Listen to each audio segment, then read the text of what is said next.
Biashara yako endapo itakuweka kando na mafundisho na Mwenyezi Mungu, hiyo biashara kumbuka wewe umepata hasara. Biashara ni ile ambayo kwamba itakao kufanya wewe umjue Allah subhanahu wa ta'ala kiukamilifu.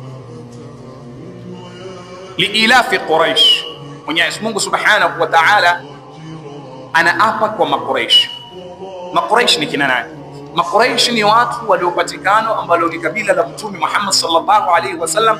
Kabla kuja mtumi kwa miaka kadhaa, Makuraishi wako katika mji wa Makka, na walikuwa na desturi, wakati wa kusi wachukua mali wapeleka Sham, wakati wa kaskazi wachukua mali waleta kwao Madina, wa hakadha. Biashara kaida na desturi imezoeleka pale mtaani, lakini wamekosa dini.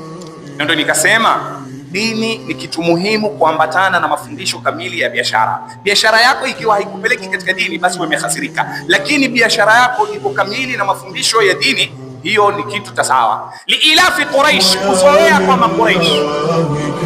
Liilafi Quraish, kuzoea kwa Makuraish.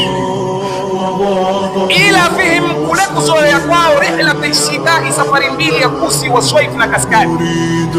Walikuwa wakati wa kusi wakichukua biashara wakienda,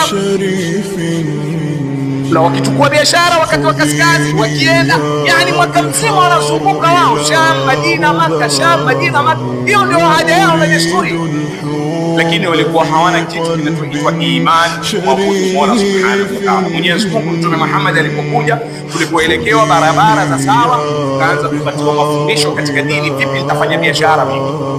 Liilafi Quraish, kuzoea kwa Makuraish. Ila fihim, kuzoea kwao, rihlata shita'i, safari mbili, wakati wa kusi wa kaskazi wa swaif na wakati wa kusi.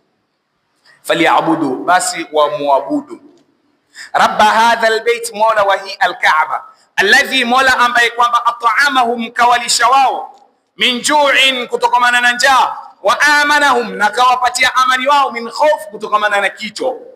Sasa hapo wameelekewa kwa kuambiwa na Mwenyezi Mungu subhanahu wa ta'ala, fanyeni biashara lakini msimsahau mola subhanahu wa ta'ala.